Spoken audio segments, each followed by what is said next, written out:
အားလုံးရဲ့ရှေ့မှာပဲကျွန်တော်ယင်နေရပထမဆုံးထွက်လာတဲ့စကား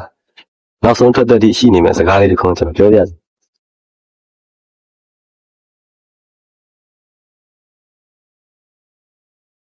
ကျွန်တော်ချူတော့အရင်ချစ်တယ်